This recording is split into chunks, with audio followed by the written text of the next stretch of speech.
Good morning बच्चों, how are you. हम लोग पिछले दो लेक्चर्स टेंस के पढ़ चुके हैं। आज टेंस का ये तीसरा पार्ट है आप लोगों के लिए। हमने आपको जैसा कि पहले बता दिया था, टेंस जो होता है वो क्या होता है, और टेंस को हमने फिर तीन अदर फॉर्म्स की बताई थी, प्रेजेंट टेंस, पास्ट टेंस और फ्यूचर टेंस। ठीक है, फिर मैंने आपको आपके अकॉर्डिंग टू सिलेबस हम इनके अगर पढ़ाई करते हैं तो हम देखते हैं कि इनको आगे फर्दर फोर पार्ट्स में डिवाइड किया जाता है। लेकिन हम जो आपके सिलेबस में है वो ओनली 5 है। Simple present tense, present continuous, simple past tense, past continuous and last one is future tense. तो बस आपको इतने ही पढ़ने हैं। ओनली 5 टेंसेस आपके है सिलेबस में। वैसे तो टोटल ये 12 होते हैं। बाकी हम अगले सिलेबस में अगले साल आपके सिलेबस में डिटेल में 6 क्लास में ऑनवर्ड्स और क्लासेस हम लोग से लेक्चर पर आगे पढ़ेंगे। प्रेजेंट कंटीन्यूअस टेंस, इसका मतलब क्या होता है? देखिए, इसमें जो होता है क्रिया प्रेजेंट में यानी वर्तमान में कोई भी टेंस जो काल वर्तमान काल में क्रिया लगातार चल रही है, सतत है। प्रेजेंट कंटीन्यूअस, कंटीन्यूअस का मतलब मैंने आपको बताया था लगातार सतत चलने वाली क्रिया, जिसे हम क्या कहते हैं बच्चों? कंटीन्यूअस कहते हैं इंग्लिश में। अब जो क्रिया होती है उसके अगर हम थोड़ा सा ध्यान दें तो इस बात को इस तरह से समझेंगे कि आज कोई काम चल रहा है।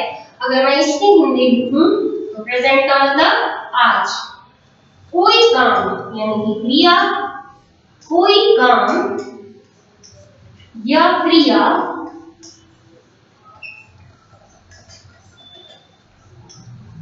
चल रहा है, कोई काम या क्रिया चल रहा है या रही है।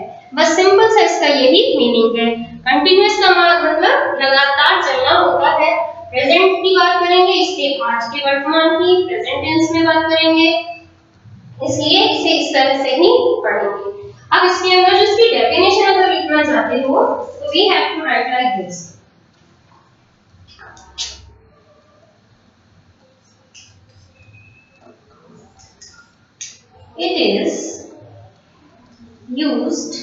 It is used for actions। अब इसमें किस तरह के एक्शंस है देखिए बहुत ध्यान से समझ लीजिएगा। उसमें भी हमने एक्शन की बात करी थी। Action in progress at the time of speaking, time of speaking। ठीक है, इसका क्या मतलब हुआ कि वह कार्य, वह क्रिया, एक्शन का मतलब कोई काम या क्रिया होती है। इस प्रोग्रेस का मतलब काम चल रहा है।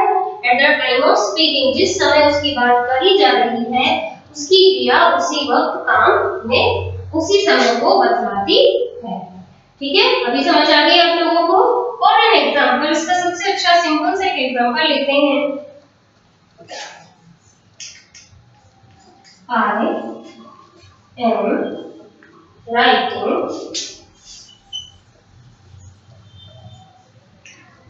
a letter। ठीक है, a letter is your object, writing verb की फर्स्ट फॉर्म प्लस ing, अभी मैं फॉर्मूला लिखती हूँ। am is here used as helping verb and this is I is subject। ये मैं इसलिए लिखती हूँ बेटा, आप लोग इन्हें थोड़ा ध्यान से पढ़ेंगे ना तो आपको ये सब्जेक्ट ऑब्जेक्ट बहुत आराम से समझ में आने वाला है ना। बार बार दिक्कत भी नहीं होगी। I am writing a letter, मैं इस वक्त अभी लिख रही हूँ, तो ये एम आ गया। एम इस एम आर का यूज मैंने आपको बता दिया था। इस एम आर जो होती है वो क्या होते हैं? हेल्पिंग वर्ब्स होती हैं। मैंने इसकी क्रिया बता दी थी कि एम के साथ आई के साथ हमेशा एम का यूज किया जाता है।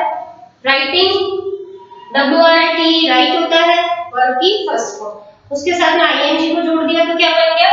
WRITING writing. और लेटर का मतलब क्या होता है? पत्र। पत्र यहाँ पर एज अ ऑब्जेक्ट यानी वस्तु के रूप में काम में लिया गया है। अब अगर मैं इसके फॉर्मूले की बात करती हूँ तो हम क्या लिखेंगे? Subject plus helping verb plus verb की फर्स्ट फॉर्म के साथ ing जोड़ देते हैं प्लस ऑब्जेक्ट होगा। ये बहुत सिंपल सा फॉर्मूला है। अब आपको इसके एक दो छोटे छोटे रूल्स हैं जो मैं आपको बताऊंगी। ये आपको यहाँ तक बनाना आ गया। सेंटेंस इसी तरीके से बनेंगे, और करना चाहे तो आप और भी लिख सकते हैं।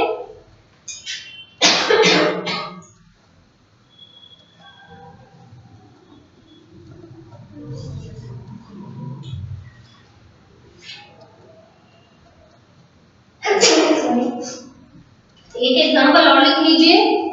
She is learning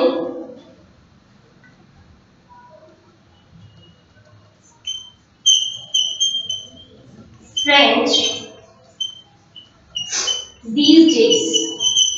इन दिनों वह लर्निंग, यहाँ पर फिर देखिए ध्यान रखिएगा, ये जो है ये वर्ब की फर्स्ट फॉर्म में मैंने क्या जोड़ दिया है बच्चों, आईएनजी जोड़ दिया। फ्रेंच और ये बाकी जो सब्जेक्ट प्रेडिकेट के रूप में यूज किया है ये सब हम ऑब्जेक्ट में डाल देते हैं।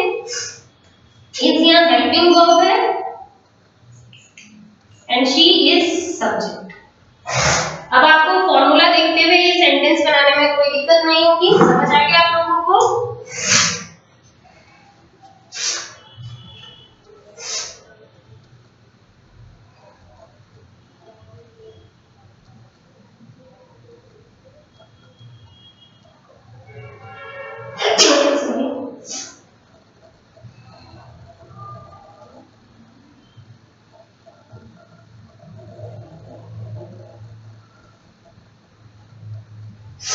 अब हम इसके लिए छोटी सी टेबल बनाएंगे जिसको देखकर आप लोग सेंटेंस को बहुत अच्छे से फ्रेम भी कर सकते हैं।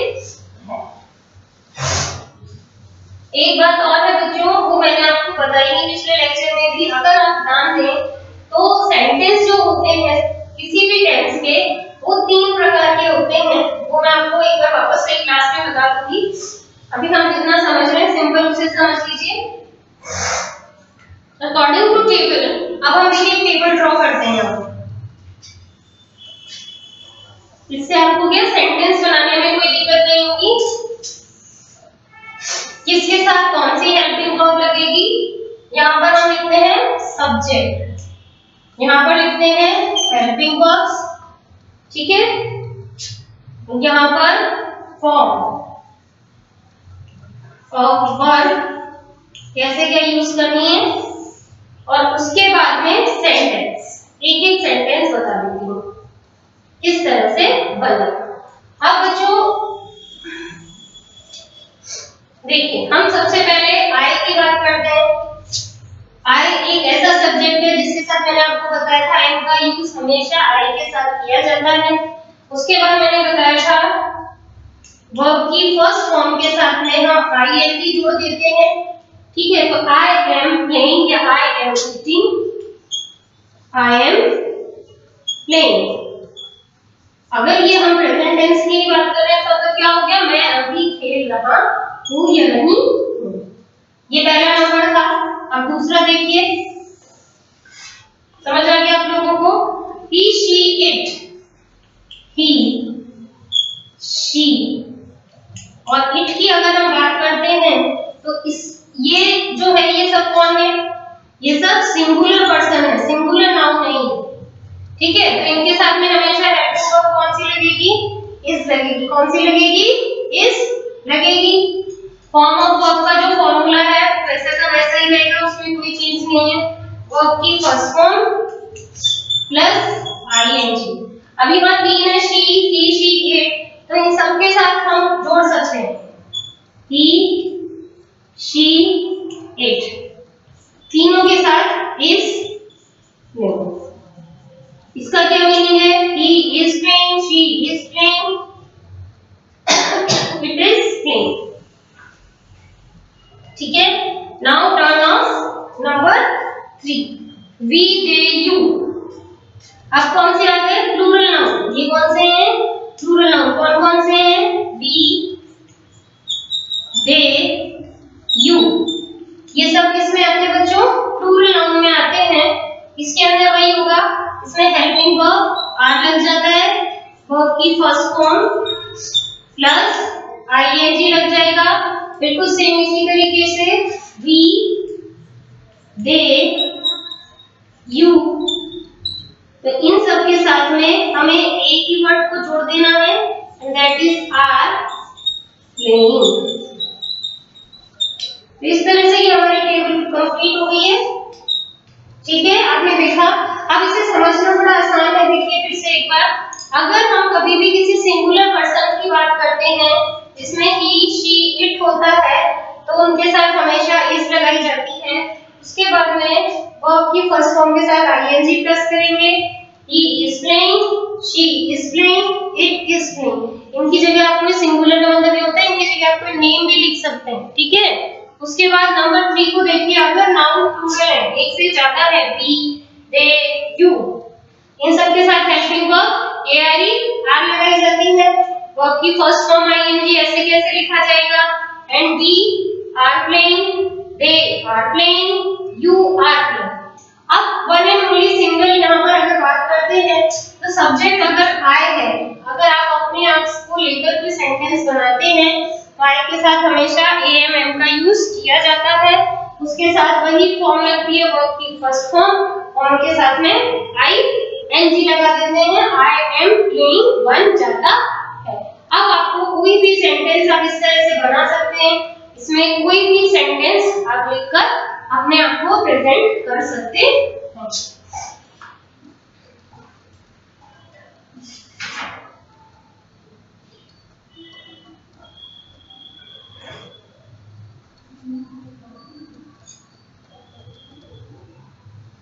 ठीक है, ये हो गया आपका प्रेजेंट कंटीन्यूअस टेंस। हमने प्रेजेंट के दोनों पार्ट यानी सिंपल प्रेजेंट टेंस और प्रेजेंट कंटीन्यूअस टेंस कर लिए हैं। ठीक है, अब हम इसके लिए एक और चीज आपको समझाते हैं जिसका डायरेक्ट एग्जांपल, अब आपको जब ये चीज समझ में आ गई है तो अब आप इसको डायरेक्ट एग्जांपल में चेंज कर सकते हैं।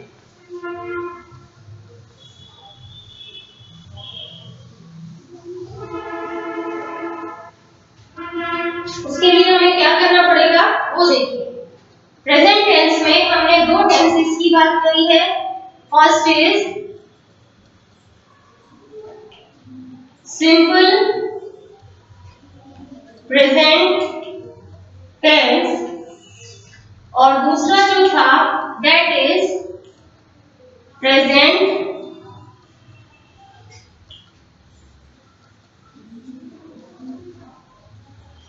Continuous tense.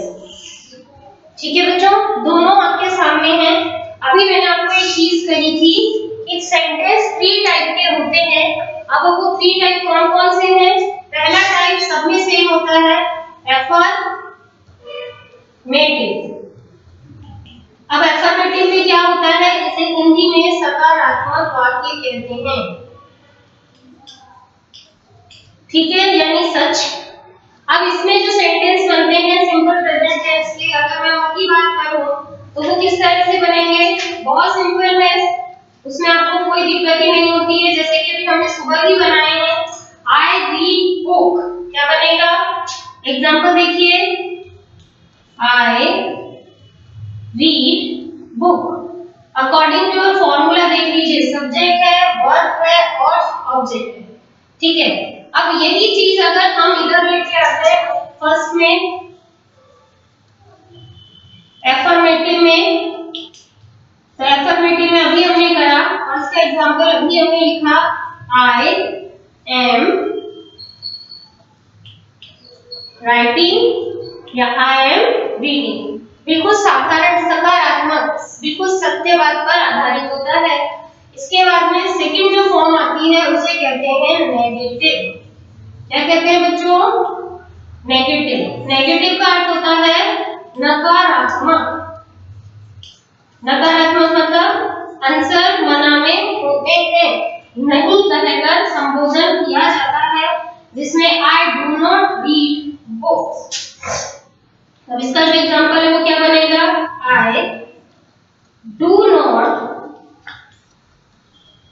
रीड बुक, मैं किताब नहीं पढ़ रहा हूँ। सेम इसी में अगर हम सेम ये ही कंटिन्यूअस के लिए लिखेंगे तो क्या बनेगा?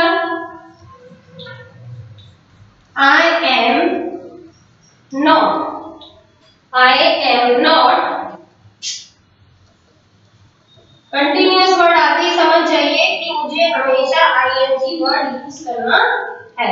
आई एम नॉट राइटिंग या I am not reading book. ठीक है, हम इसको अगर थोड़ा सा चेंज करना चाहे तो सेम से आपको कंफ्यूजन नहीं होगी। आप इसको भी क्या कर सकते हैं बच्चों, इसको चेंज कर लें, I am reading book. Okay, now you can understand. And the last is number 3, interrogative. बहुत आसान है, कोई दिक्कत वाली बात नहीं है, आप पढ़िए समझिए। इसका मतलब होता है प्रश्नात्मक। इसमें हमेशा हम इसके अंदर प्रश्न के रूप में कुछ ना कुछ पूछते हैं। जो दिए गए सेंटेंस होते हैं उन्हें ही हम किस में चेंज कर सकते हैं, प्रश्न के रूप में बदल सकते हैं। Do I read book. अब इसका एग्जांपल क्या बनाएंगे, डू आई रीड बुक। ठीक है, समझ में आ गया? आप लोगों को कोई दिक्कत है अब इसमें नहीं होगी, बहुत इजी था। और ये इस तरह से इसको चेंज कर सकते हैं। अब इसका इंटरोगेटिव कैसे बनाएंगे,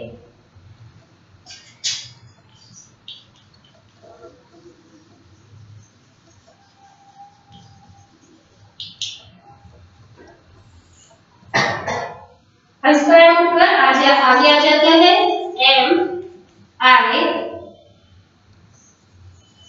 reading, am I reading a book. ठीक है, और प्रश्नवाचक चिन्ह हमेशा कंपल्सरी होता है। अगर आप इंटरोगेटिव सेंटेंस बनाते हैं तो उनमें हम हमेशा क्या लगाते हैं बच्चों, यहाँ पर हम हमेशा क्वेश्चन मार्क लगाते हैं।